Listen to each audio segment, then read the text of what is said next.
needless to say, my daughter got my attention that evening. So a true story that was to be shared with you folks. I lived that.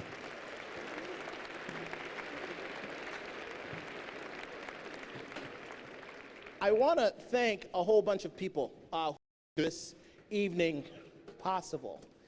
I'm a very fortunate man to have made the recommendation to have James Earl Jones come and speak to the university and to get the Distinguished Lecture Series to agree to have that take place and for this to be happening. It's kind of a dream come true for me, so I'm very, very fortunate. So a lot of people I need to thank for that.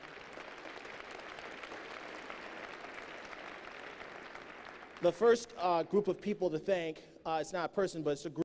It's the 15,000 students of the University of Arkansas.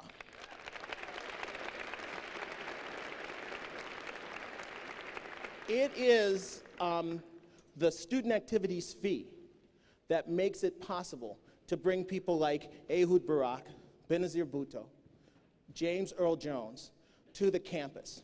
And if we truly want to live the dream of people like Chancellor John White and the other members of the faculty and the student body here to turn the University of Arkansas into a nationally competitive, student-centered research university serving Arkansas and the world, we need to have things like what we're having today.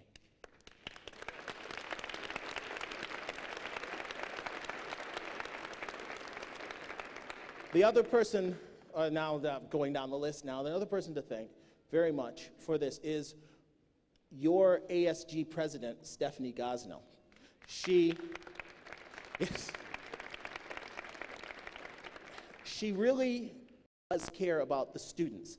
And every time we had our meetings, she was always putting the students first. She cares, and that's a big deal. And also, you can tell that Stephanie, one day, is actually going to be not only the president of a student body, but the president of a corporation, and I really believe maybe president of the United States. So thank you very much, Stephanie.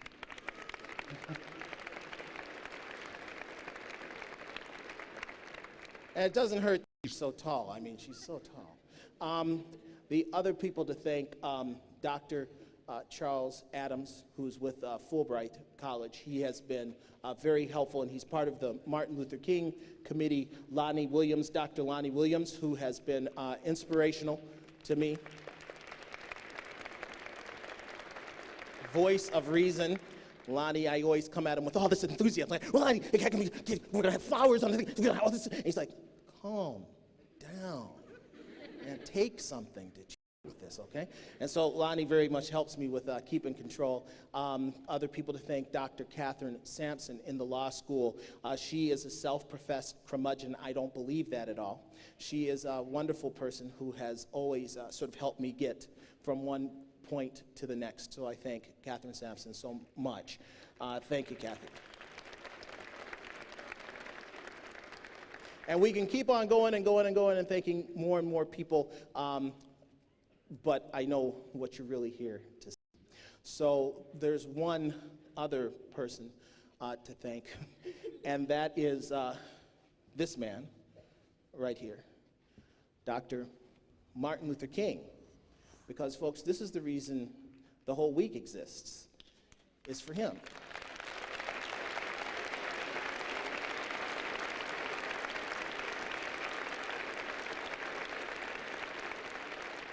I hope you had an opportunity to hear Chancellor White talk yesterday. There were a lot of fine speakers yesterday, but one of the things that kind of struck me was Chancellor White said, Martin Luther King did not get to live the same number of years that Chancellor White got to live. I mean, he died when he was 39. He's been gone now for 35 years. He's almost been gone as long as he was alive. And yet, that dream that he had still is strong. It was an incredible, and it is an incredible dream. And I wonder that if he was 74 years old and he came out and he talked to us now, how proud he would be of us, or would he? And it's just something I ask for all of us to think about, that we honor this man, but I'm sure Martin Luther King wants us to honor the dream he had. And that dream was a very simple dream, actually. It was a dream that Jesus had, Gandhi had, Mother Teresa had, Hildegard de Bingen back in the 12th century. It was a dream that just said, wouldn't it be nice if we could be nice to people for a change? And do we live that? And I think that's an important question to ask, especially with all the changes that are taking place in our political landscape and with affirmative action and all these things that are taking place right now. Wouldn't it be nice to be nice to people for a change? Wouldn't it be nice to understand that the colors that we are truly decorations, and that we are colored by God, and that we should be a colorful society and not a colorblind society, right?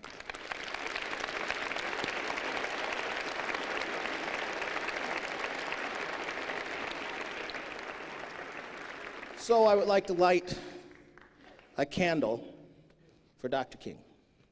And this is thanks very much, sir, for what you've done. God bless you, Dr. King. God bless America. And how about this one? God bless the whole world.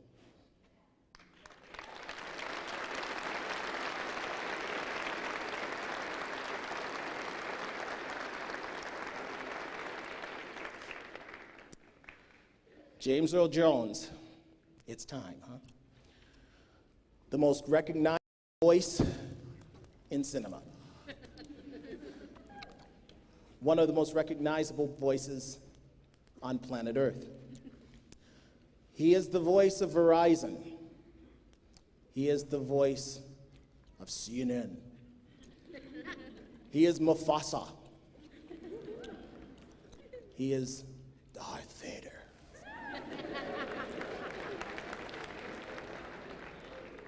He's many things, but what you'll see is he's an incredibly intelligent man, a very thoughtful man, a thought-provoking man, a gentle and kind man, and he is absolutely an inspiration.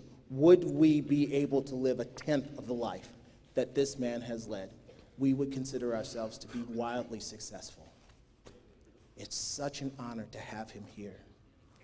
Ladies and gentlemen, would you please welcome to the University of Arkansas, James Earl Jones.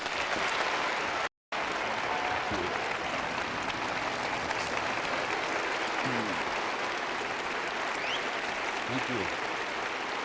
Thank you very much. Thank you.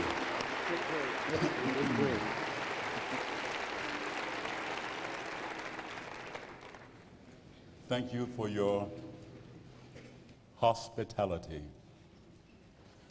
I have one announcement to make. Princess Leia, I am your father.